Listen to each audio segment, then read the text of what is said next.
అందరికీ నమస్కారం. మా కోసం మా మీద జరుగుతున్న సోషల్ మీడియా దాడులకి మీరు మాకు మద్దతుగా అందరూ ఒక సమావేశాన్ని ఏర్పాటు చేసినందుకు ముందుగా అందరికీ కృతజ్ఞతలు. నేను ఆ రోజు ఒక ప్రశ్న వేసినందుకు నేను గౌస్ పాషాకి చెల్లెళ్ళైపోయినా, ఒక పాకిస్తానీనైపోయినా, ఆఖరికి దేశద్రోహినైపోయినా. నేను ఎక్కడ ఒక బాంబు వేయలే, ఎవరిని చంపలే, ఏం అమ్మలే, డ్రగ్స్ కూడా ఏం చేయలే. ఇక్కడ అమ్మాయిలను తీసుకుపోయి వేరే దేశాలకు, బంగ్లాదేశ్కి అక్కడ అమ్మలే. అయినా సరే నేను దేశద్రోహుల జాబితాలో నేను చేరిపోయినా. అయినా నాకు బాధలేదు. కానీ నన్ను ఆఖరికి అన్న ఎవరో కూడా నాకు తెలియదు, ప్రశ్న అని తెలుసు. అదే ప్రశ్న ఇప్పుడు చుట్టూ ముడుతుంది మమ్మల్ని. ఆ అన్న నేను ఏకంగా పట్టుకున్నట్టే ఫోటోలు తీసారు. ఎందుకు అంటే బుర్కా అనేది దేశద్రోహమా తెలుసుకోండి. మళ్ళా కూడా అంటున్న తమ్ముళ్ళు, మీరు ఎంత ట్రోల్ చేస్తారో చేయండి, నన్ను ఎంత చేస్తారో చేయండి, కానీ ఈ బుర్కా అనేది ముస్లింలో బలిసినలు వేసుకునేది అనుకుంటే మాత్రం మీ పొరపాటే. బుర్కా అనేది నిజంగా మా పేదరికాన్ని కూడా దాచుతుంది. అని మీకు తెలియదు. రోజు ఒక డ్రెస్ మెయింటైన్ చేయాలి, ఆ లగ్జరీ మెయింటైన్ చేయాలంటే మా తోటి కాదు కొంతమందికి. బట్ నాలాగా కుటుంబాన్ని కోల్పోయిన అమ్మాయికి అయితే ఇంకా కష్టం. ఆ లైఫ్ ని నేను మెయింటైన్ చేయలేను. నన్ను తిట్టండి, ఎంత తిడతారో తిట్టండి. వ్యక్తిగతాలు బయట పెడతాం, నిన్ను రేప్ చేస్తాం, నిన్ను 15 వరకు చంపేస్తాం. సరే చంపేస్తారు. వ్యక్తిగతాలు మీకు లేవా గతాలు? మీ నాయకుడికే ఉన్నాయి కదా, మా గతాలు ఏం బయట పెడతారు? అంతకంటే మించి మేము ఏం చేస్తున్నామని, అమ్మాయిలమని ఇంత భయపెట్టే ప్రయత్నాలు చేస్తున్నారు. సరే ఆ తర్వాత ఏదో నా నోట్లో మైక్ పెట్టారు, ఏదోండి మైక్ పెట్టారు. ఈ ఫోటోకి నేను అస్సలు బాధపడట్లే. మీరు మైక్ పెట్టండి, ఏమన్నా పెట్టండి, కానీ దీనిపైన రాసిరు చూడండి, రేపు జనసేన తెలంగాణలో వరంగల్కి వస్తున్నాడు, నువ్వు ఒక అమ్మకి అబ్బకి పుడితే అడ్డుకుంటున్నావా అడ్డుకో. లోకంలో లేని నా తల్లిదండ్రులు ఏం చేసేదండి? ఏదో నేను పుట్టి తప్పు చేసినానా? అంటే నా బుర్కా ప్రాబ్లమా, నా మతం ప్రాబ్లమా? నా తల్లిదండ్రులు ఎందుకు అంటారు చెప్పండి? అరే మీకు దమ్ము ఉంటే తమ్ముళ్ళు నాతో కొట్లాడండి, నేను కొట్లాడతా. నేను నా మీద దాడి చేస్తారా చేయండి, నేను కూడా దాడి చేస్తా. మాట్లాడతారా మాట్లాడండి, నాకు దమ్ముంది, నేను మాట్లాడతా. కానీ మా అమ్మ నాన్నని అన్నట్టు నేను మీ అమ్మ నాన్నని అనలేను. ఎందుకంటే నాకు నా పేరెంట్స్ తో పాటు మీ పేరెంట్స్ అంటే కూడా గౌరవమే. ఒక ఆడపిల్లగా మా అమ్మ నాన్నని అంటే నేను ఎంత బాధపడుతున్నానో ఆ బాధ మీ అమ్మ నాన్న మీరు పడవద్దు. అందుకే మీ అమ్మ నాన్న నేను తిట్టాను. అలాంటిది ఇంత నీచంగా ఏ రోజు నేను నిరుద్యోగుల కోసం చేసే పోరాటంలో ఏ రోజు నేను బాధపడలేదు.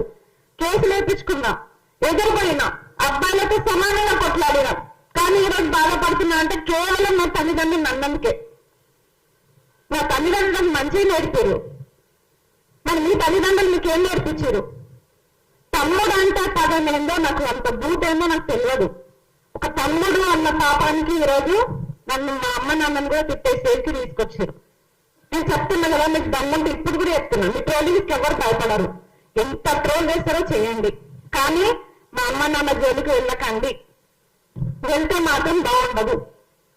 ఆఖరికి ఆనాడు పురాణాలు అన్ని చదువుకున్నాం మనం.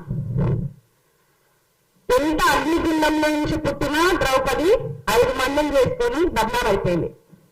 ఎంత సున్నితంగా పెరిగినా, సద్గుణాల మధ్య పెరిగిన సీత రావణ లంకలో ఉండి బద్నాం అయిపోయింది. ఇప్పుడు నేను ఎదుర్కొంటే పరీక్షలు పెద్దవి కాదు మాకు. లాగునింతంతో తిట్టిరు, ముందా అన్నారు, దేశద్రోహి అన్నారు, ఎన్నంటారో అనండి, అన్నిటికీ రెడీ. ఏ రోజు కూడా దర్చుకోలే, భయపడలే.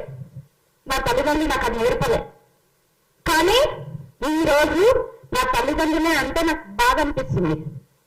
నా కళ్ళల్లో నీళ్ళు వస్తున్నాయని మళ్ళీ పెరుగుదాన్ని అనుకోకండి దయచేసి. తల్లిదండ్రులు అంటే ఎవరికైనా బాధనే అనిపిస్తుంది. నా తల్లిదండ్రులు అన్న కాబట్టి నా బాధ. మీరు ఇక్కడ నుంచట ఇంకొకటి, దీని ప్రొఫైల్ పేరు అయితే యద్భావతి పద్మావతి అట ప్రొఫైల్ పేరు. మళ్ళీ దాన్ని చూస్తే మా పిక్ ఎవరంటే పవన్ కళ్యాణ్ ఉంది. ఇప్పుడు నేను ఎవరి పైన కన్సెంట్ ఇవ్వాలి? పవన్ కళ్యాణ్ పైన ఇవ్వాలి కదా. మనం ఎందుకు బాధ అనిపిస్తుంది? ఎందుకు నొప్పి అవుతుంది మీకు?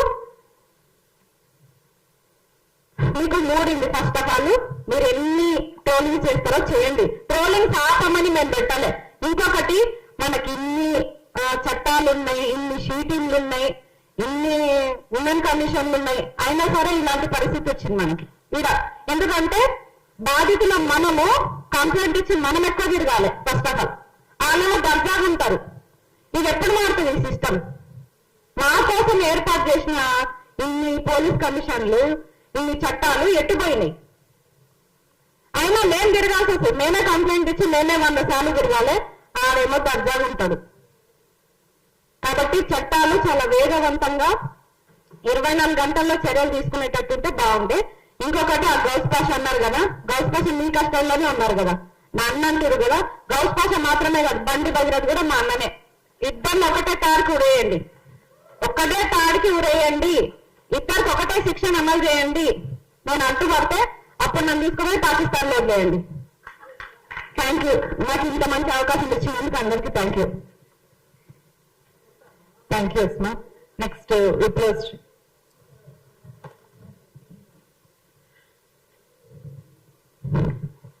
హలో అందరికి.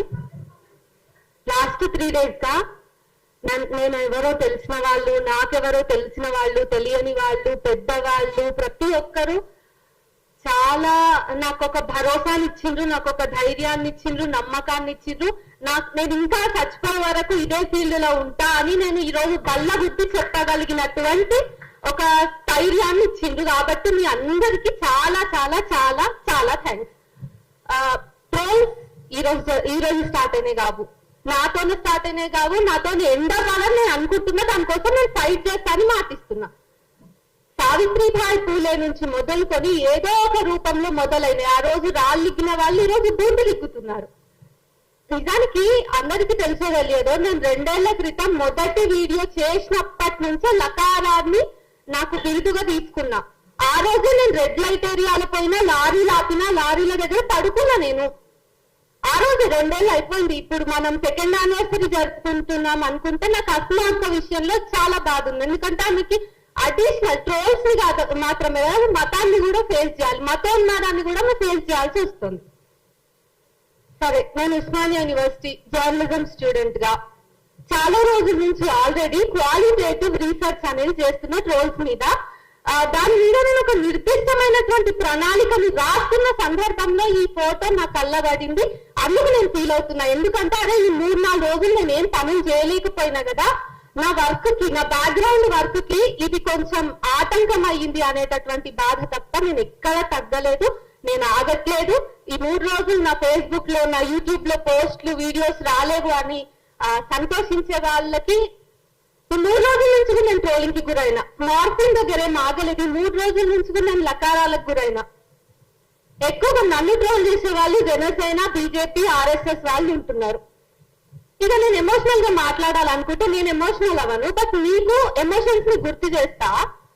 ఏదైతే జనసేన అండ చూసుకొని, లేదంటే ఎవరైతే పవన్ కళ్యాణ్ నరాన ఇంకించుకొని ఈ రోజు నన్ను అంటున్నారో, వాళ్ళ కూతురికి 2 ఏళ్ళు అటు ఇటు ఉంటాను నేను అంతే. సరే ఎన్నో, బట్ వాళ్ళ కూతురు ఏజ్, సో వాళ్ళ ఇంట్లో వాళ్ళ